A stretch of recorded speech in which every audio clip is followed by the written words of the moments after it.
सम्पूर्ण साथीहरुमा नमस्ते। तपाईहरु हेर्दै हुनुहुन्छ हाम्रो जडीबुटी। सदा चाहिँ आज पनि म एउटा नयाँ जडीबुटीको बारेमा जानकारीमूलक भिडियो लिएर उपस्थित भइसकेको छु। कृपया भिडियोलाई अन्तिमसम्म हेरेर लाइक, कमेन्ट र शेयर गरिदिनु होला। तपाईहरुलाई आज म हाम्रै गाउँघरतिर करेसाबारीतिर पाइने फच्याङको बारेमा जानकारी लिएर उपस्थित भएको छु। तपाईहरुले देख्दै हुनुहुन्छ भिडियोमा पात यस्तो किसिमको हुन्छ। यो चाहिँ ठ्याक्कै हेर्दाखेरि अदुवा जस्तै हुन्छ। कतिपय साथीहरुले यसलाई चिन्नु भएको छैन होला। तपाईहरुले यसै भिडियो मार्फत चाहिँ चिन्नु होला भनेर पनि भन्न चाहन्छु। यो अत्यन्तै फाइदाजनक औषधि रहेको छ। यसको फल पनि हुन्छ। तपाईहरुले भिडियोमा देख्दै हुनुहुन्छ फल चाहिँ यस्तो रातो कस्तो मकैको घोगा जस्तो हुँदो रहेछ यसको फल चाहिँ। तपाईहरुलाई मैले देखाउँदै छु यसको फल देख्न सक्नुहुन्छ। ल हेर्नुस् है, यो मकैको घोगा घोगा जस्तो हुँदो रहेछ यसको फल चाहिँ के। ल तपाईहरुलाई मैले देखाउँदै छु यसको टुप्पो यस्तो हुँदो रहेछ। यस्तो फलेको हुन्छ तर यसको बोट चाहिँ ठ्याक्कै ल हेर्नु न, ठ्याक्कै मकैको घोगा के हेर्दाखेरि चाहिँ।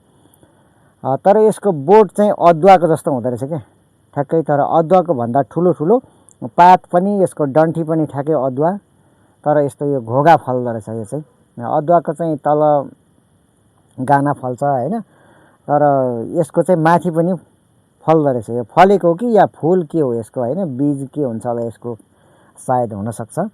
तर यसको हामीलाई चाहिने भनेको चाहिँ यसको भित्रको फल। जस्तै अदुवा हामीले प्रयोग गर्छौं भने यसलाई पनि त्यसरी नै प्रयोग गर्नुपर्ने हुन्छ। यो के को औषधि भनेर यसको जिज्ञासा तपाईहरुलाई भइसक्यो होला। यो चाहिँ तपाईहरुको नसा सम्बन्धी हाड जोड्नेहरु जस्तै हातको कुइना, औलाहरु, यो खुट्टाको घुँडा हैन, जस्तै अब यो घुँडा भन्दा तलको यो पैताला माथिको जोड्नीहरु, औलाहरु, जुनै पनि जोड्नीहरुमा नसा दुखेको चाहिँ अथवा ढाड दुख्यो भने ढाडमा तपाईको नसा सम्बन्धी भयो भने चाहिँ अत्यन्तै राम्रो रहेछ यो औषधि चाहिँ। यो जडीबुटी हेरिराख्नुस्, चिनिराख्नुस् तपाईहरुले पनि। ठ्याक्कै यो अदुवा जस्तो हुन्छ। मैले अघि पनि भने तपाईहरुले भिडियोमा पनि देखिरहनु भएको छ। यो अत्यन्तै जडी औषधि हो एकदमै। र प्रयोग गर्ने तरिका चाहिँ कस्तो छ भने यसको ध्यान दिएर सुन्नु होला।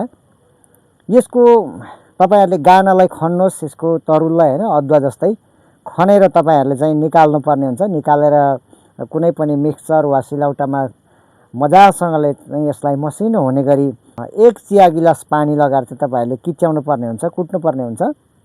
र यसको मात्रा भनेको चाहिँ जस्तै सानो टुक्रा भनौं न, जस्तै हामीले तरकारीमा एक पटक अदुवा लगाउँदाखेरि कति लगाइन्छ त्यति नै अन्दाज गर्न सक्नुहुन्छ तपाईहरुले। र त्यसलाई किचेर पिनेर कुटेर लेप बनाउनुस्। र लेप बनाएर चाहिँ सफा कपडाले चाहिँ मजासँगले छान्नुस्। छानिसक्नु भएपछि त्यसलाई त्यो जुन छोक्रोलाई तपाईले फाल्दिएर त्यसको झोललाई मात्रै प्रयोग गर्न सक्नुहुन्छ। र त्यसको झोललाई चाहिँ तपाईको दुखेको ठाउँ जहाँ छ मजासँगले त्यसलाई चाहिँ लगाएर मालिस गर्नुस्। मजासँगले मालिस गर्नुस्। लगायो, मालिस गरे, लगायो, मालिस गर्यो हैन, शरीरले सोच्छ लिन्छ। र तपाईले त्यो मालिस गर्नुस्। तर 1 दिन अथवा 1 रात गरेर हुन्न है। तपाईहरु सुत्ने बेलामा गर्नुपर्ने हुन्छ। बेलुका विशेष गरी चाहिँ सक्नुहुन्छ भने दिनको 2 टाइम लगाउँदा पनि भयो। बिहान र बेलुका।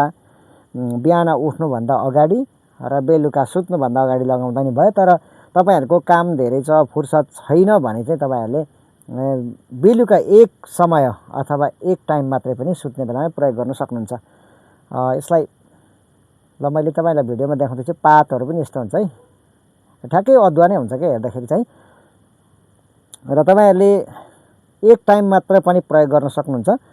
र यसलाई रेगुलर सक्नुहुन्छ भने 2-3 महिना प्रयोग गर्न सक्नुहुन्छ।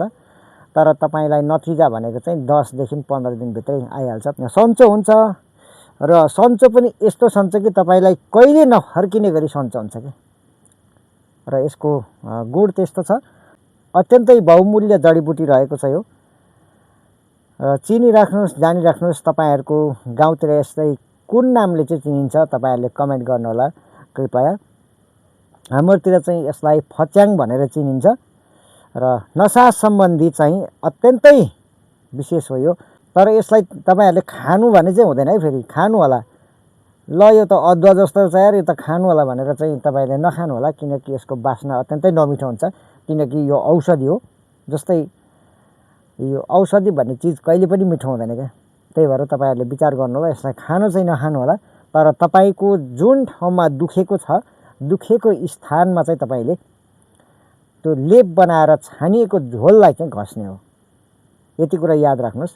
तपाईँहरूले घस्ने हो यसलाई रेगुलरसँग चाहिँ 10 देखि 1 हप्ताबाटै रिजल्ट आउन थाल्छ र तपाईँले 10 देखि 15 दिनभित्र चट्टै निको पनि हुन्छ। तर निको भयो भनेर तपाईँले नछोड्नु होला, लगाइराख्नु होला निरन्तर। त्यसरी लगाउँदै जानुभयो भने 20-22 देखि 1 महिनामा तपाईँको चट्टै हुन्छ, कहिले नफर्किने गरी चाहिँ निको हुन्छ।